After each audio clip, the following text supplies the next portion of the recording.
Did you know that in the school of Babylos, a dragon is considered a magical beast that has to be summoned with a magical apparatus? Hi, I'm the Dragon Queen.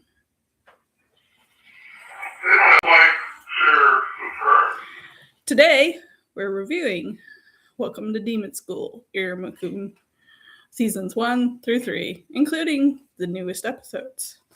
How does it fare? This is comedy gold. I would say this is safe for any teenager. It does have some darker episodes. You may want to watch those with your teenager. But to give you a clue of the breakdown of this storytelling, we have a narrator. He will help navigate this story for you. I will break down the story of which is layered upon layered upon layered upon layered. The main story of this school is the throne is empty in the netherworld of the Demon King. He has left and disappeared. The Demon Council, a party of 13 strong demons, don't know what to do. So that is the main story of this series. Now you have the hero story of this series. The hero story is Iruma-kun. He is a human being. And he gets sold by his crappy parents, and the narrator will tell you how crappy his parents are constantly, especially in this first season. There's at least 3 or 4 episodes where the narrator is reminding you how crappy his parents are. His parents made him do all sorts of work from basically a kid. And he is a total pushover. Whenever anyone said, please, he'd do it.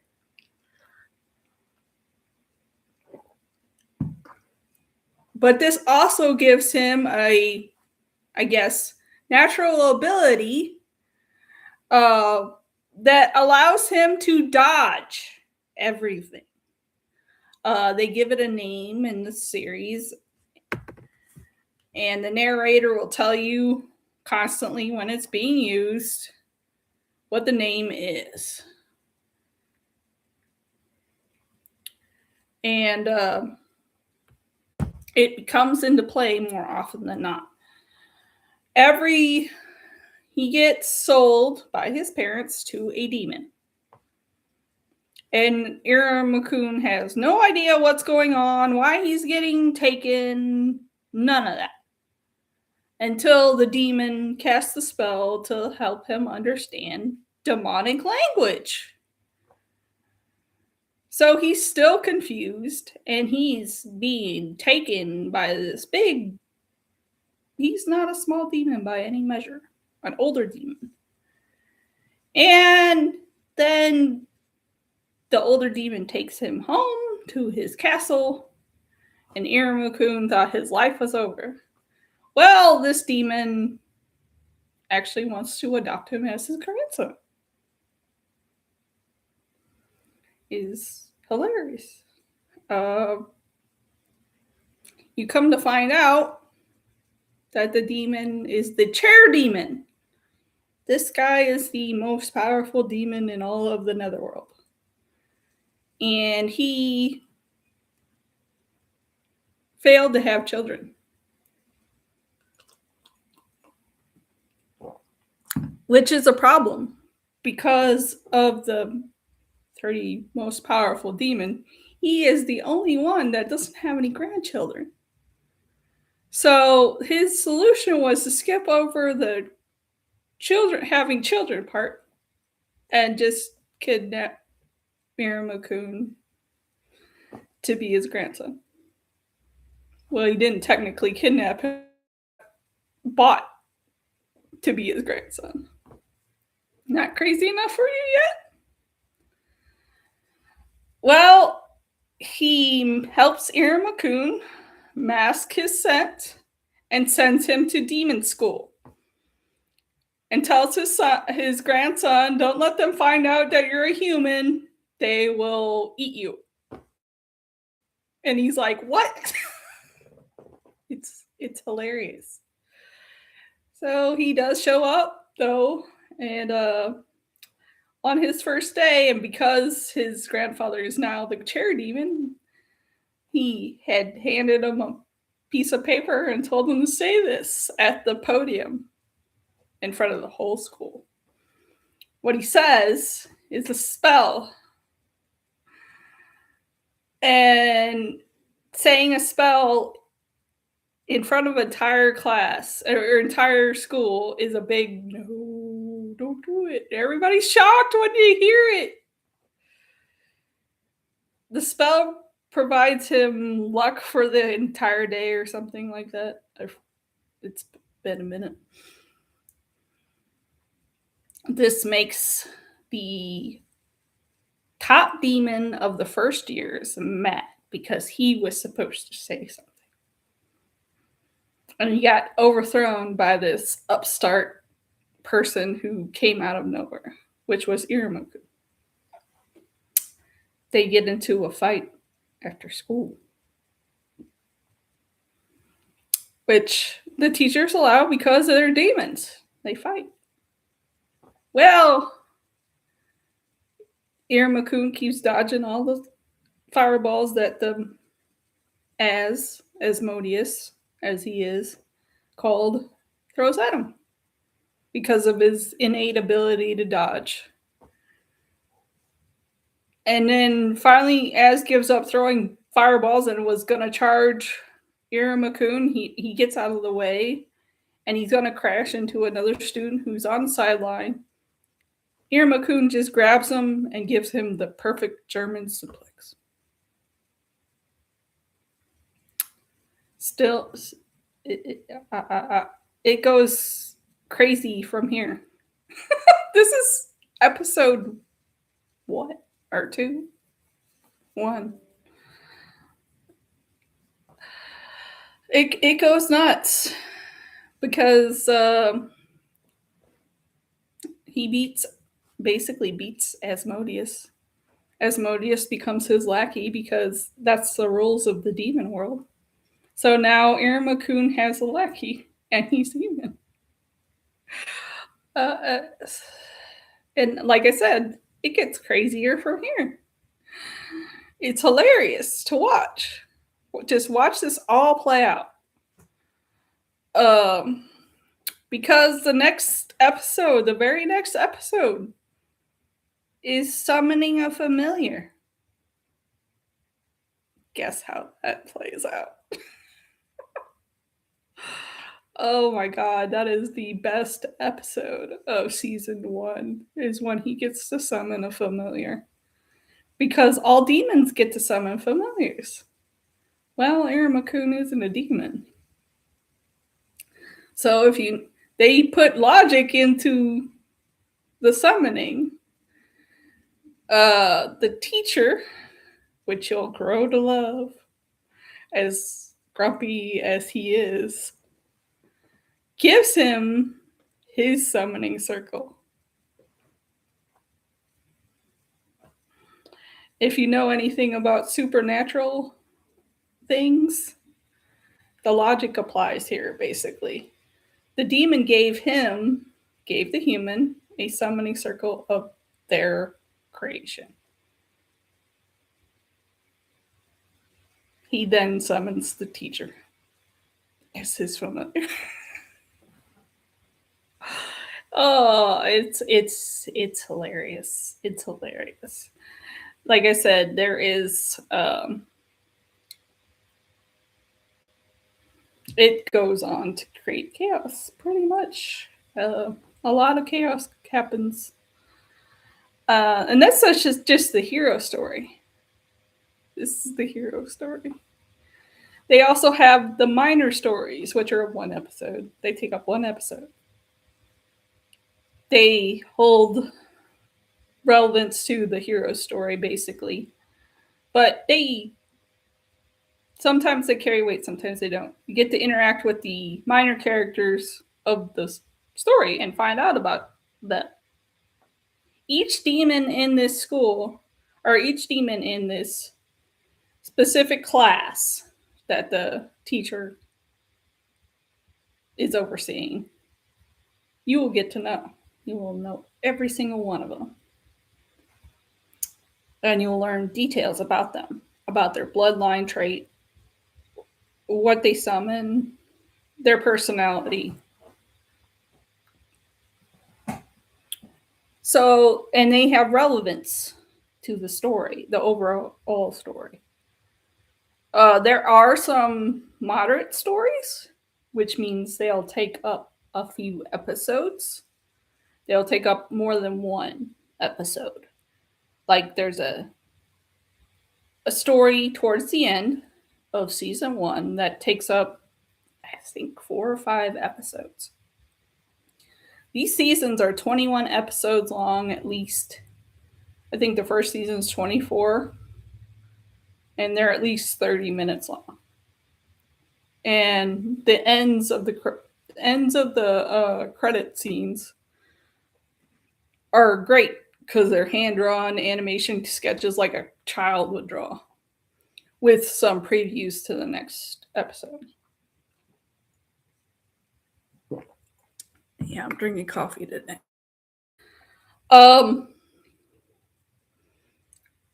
So yeah, there's a lot going on, but it's hilarious. And then, I mean, like I said, it only goes downhill from here. And because literally after he has to summon familiars, he has to go to flying class. That's an interesting. It's interesting how that plays out. Because Iruma-kun has no wings. How the heck does he finish? You find out.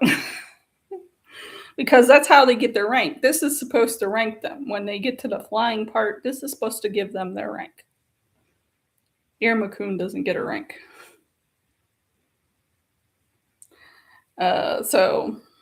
But then he gets put into the misfit class, which is reflective of my avatar or thumbnail for this. They get, I forget how many, 13, there's 13 of them that get put in this misfit class. Can't pronounce words today. 13. Keep track of all 13. It is important that you keep track of all 13. Why do I say that? Well, I'll tell you why. One of them doesn't come relevant until this season. Why? Well, we'll get to that. So yeah, season 1 is a lot of craziness. Meeting people, meeting some of the demons. You meet his immediate friends as Modius becomes a friend. Clara becomes a friend. She's a high-strung, childlike demon. Likes to play with toys. Her bloodline ability is when she sees something, she can multiply it. That's her bloodline ability. They become friends. You learn about the teacher. Teacher's still great. Learn about the class. Learn about individuals in the class.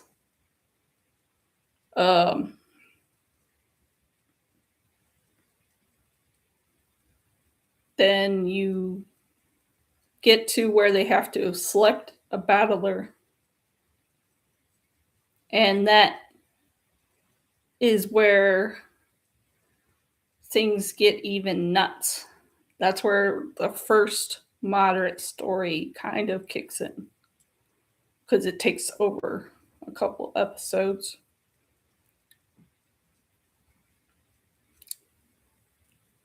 But once that resolves,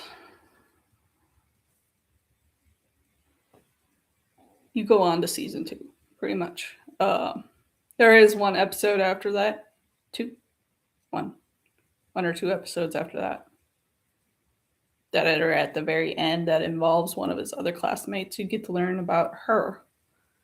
That is another thing. There are succubus in this because they're demons.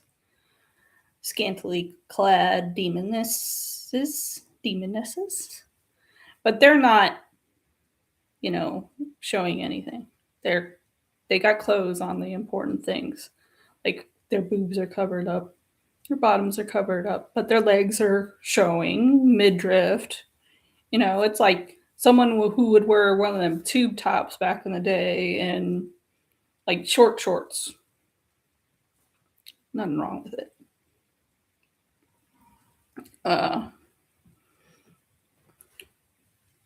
You learn about Amari. She becomes Iruma-kun's love interest on her side. Iruma-kun's clueless. He has no idea.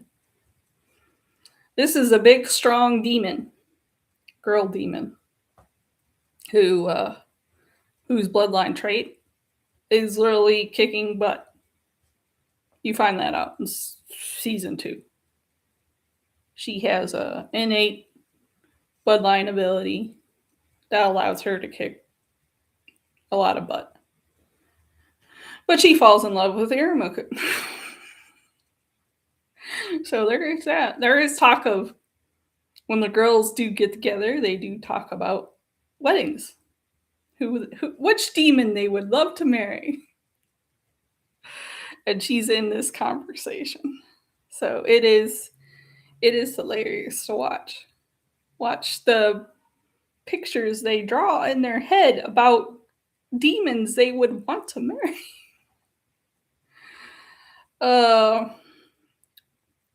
But yeah, when you get to season 2, they get to summer break, so to speak. End of terminus, as they call it. So you get to watch the antics of Iruma-kun and them go on summer break. Yeah, that's hilarious too. Iruma-kun has never been to a park. It's kind of like, I want to say, sort of based off of Disney World, because they have parades, they have puppets, they have shows, performances. They have rides. Again, these are things Iruma-kun was not allowed to do. So he's having the time of his life.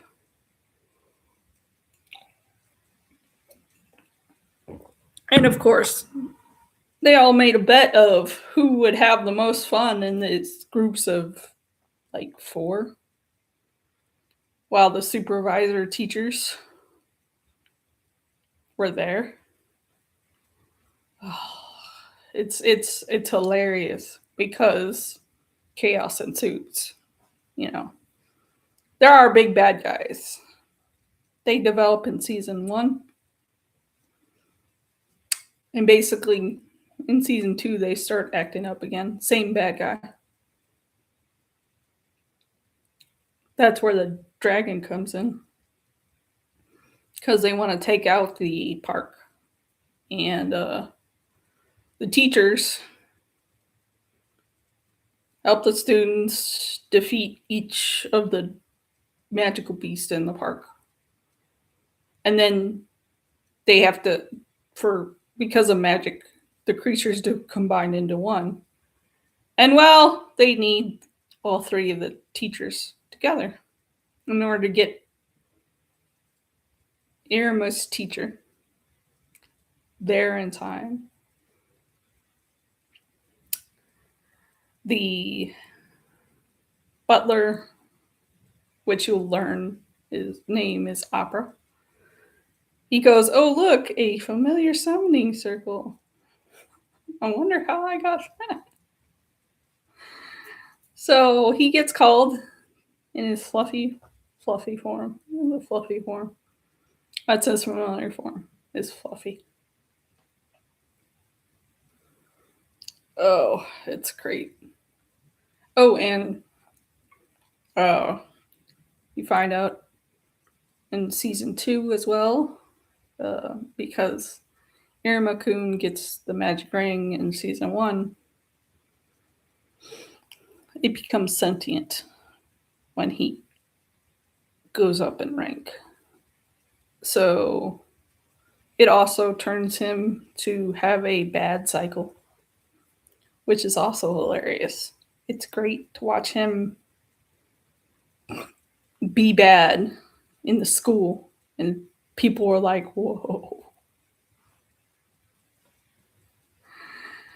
And then, in order to, because they win the Royal One, can't word today.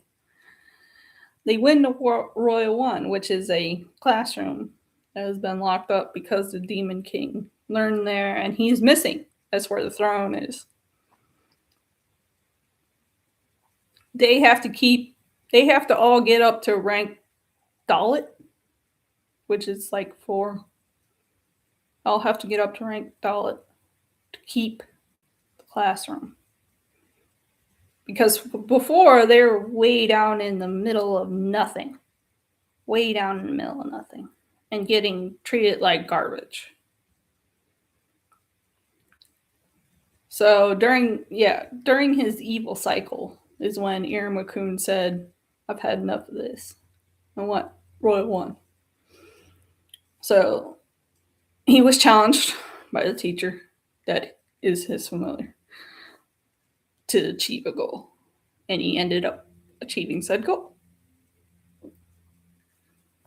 But now, in order to keep that classroom, they all have to get up to rank 4, which in season 3 is a harvest festival or whatever, where they have to hunt down their materials. All the things you would eat are alive. Oh, Jesus. They all have faces. They all act some sort of, it's crazy. You literally see like a shark salad thing in one of the episodes, and you're like, what? But they kill this, and that's what they eat. Because that's how it works in the netherworld. But they have to gather all these ingredients up for points and turn them in. And so they get split off into groups according to who they were mastered with. Because in order to help them, the teacher actually got them all masters, which is hilarious. Well, he didn't get all of them like masters. He got most of them masters to help them hone their skills so that they could achieve a decent score in this. So you learn things about the Harvest Festival, and Iruma-kun and his partner go off on a quest to find the ultimate seedling in this Harvest Festival.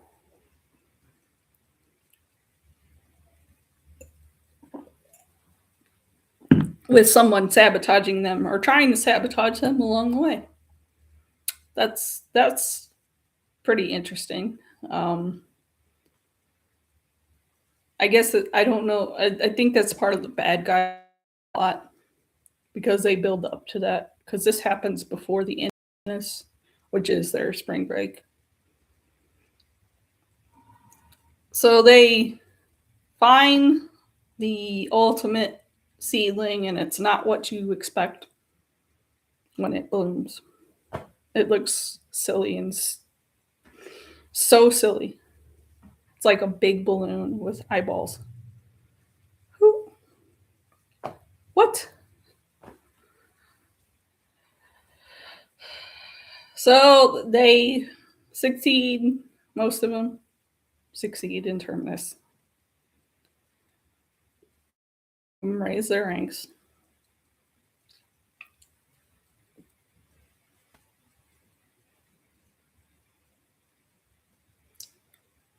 Oh no, that was season 3. That was season 3. And Determinus was before that.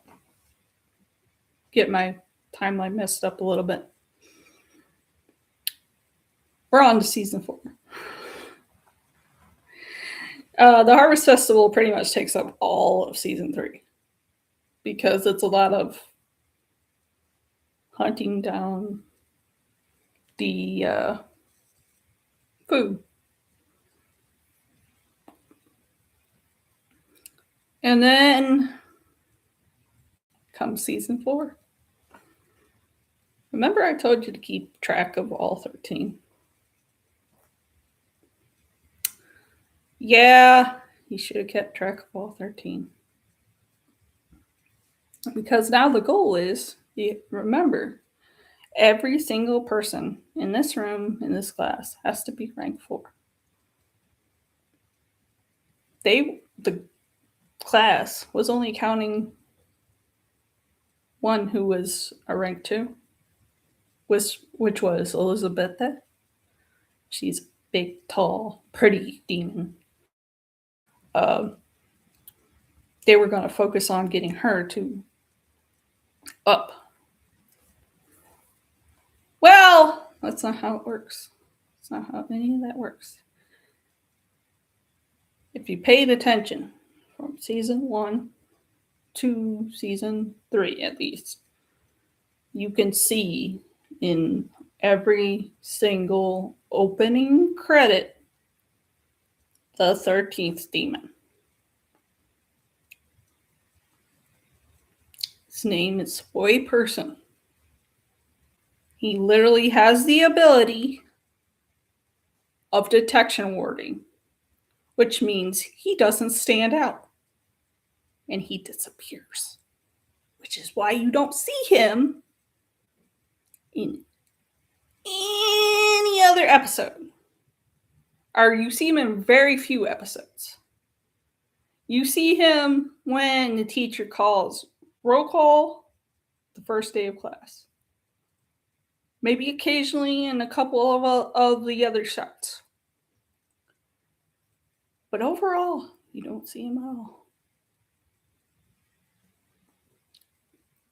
So now the students overwhelm him, which is hilarious because he just disappears. They forgot he existed, which is easy to do because he disappears. He literally disappears. Oh, it's hilarious. It's hilarious watching this. This is funny beyond. If you need a good laugh, this anime is for you. You don't have to be a teenager to enjoy it. I'm enjoying it with my husband. You know, this is for everybody to enjoy. There is zero political stuff going on that in current today's society. Yeah, there's political stuff in the demon world.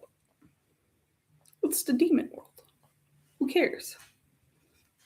But yes, season 4 right now revolves around the class now trying to get Elizabetha and Soy Person, the person who literally disappears, up to rank 4.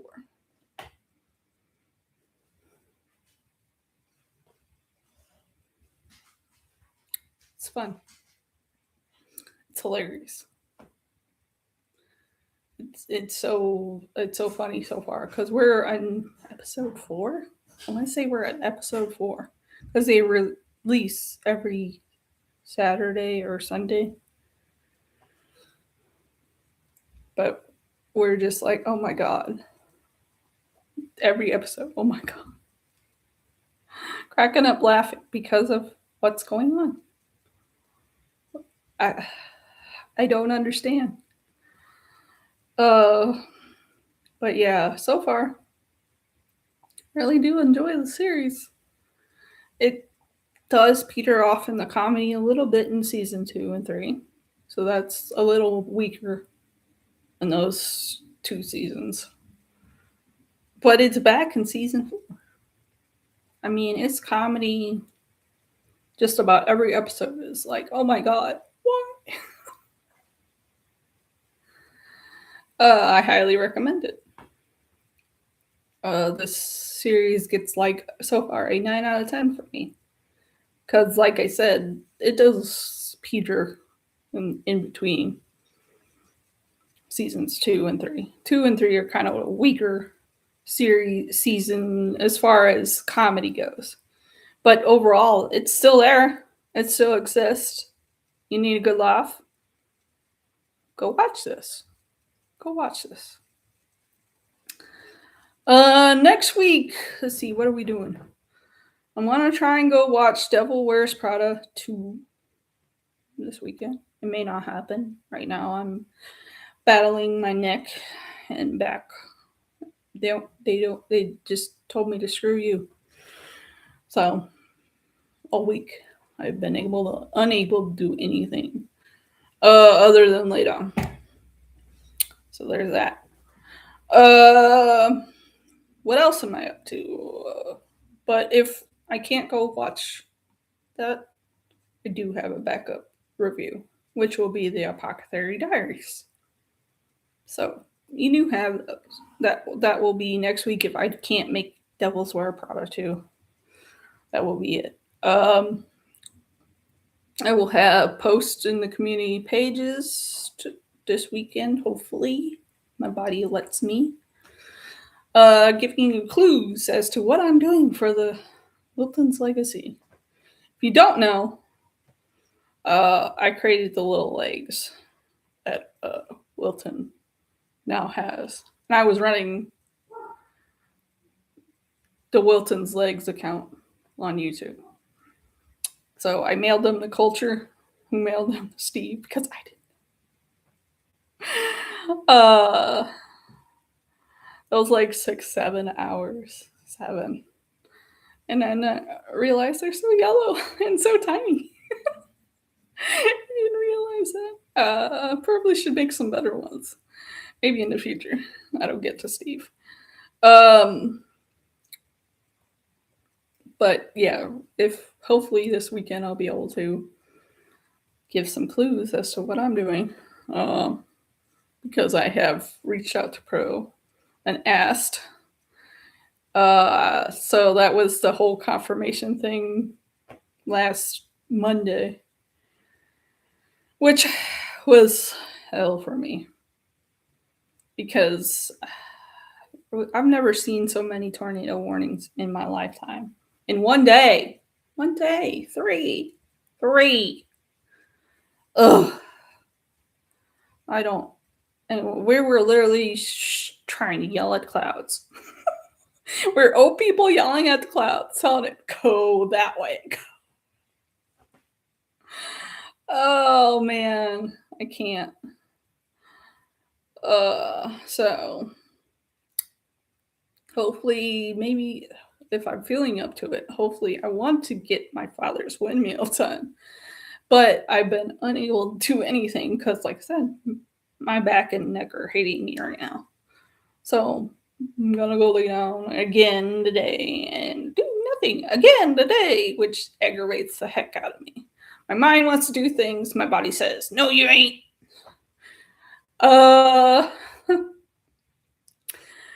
But until next week, I'm planning on Monday for my review, no matter what. It's either going to be Apothecary Diaries Season 2, or it's going to be Devil's Wear Prada 2. It just depends on what I'm able to do this weekend. Till next time, hugs for all.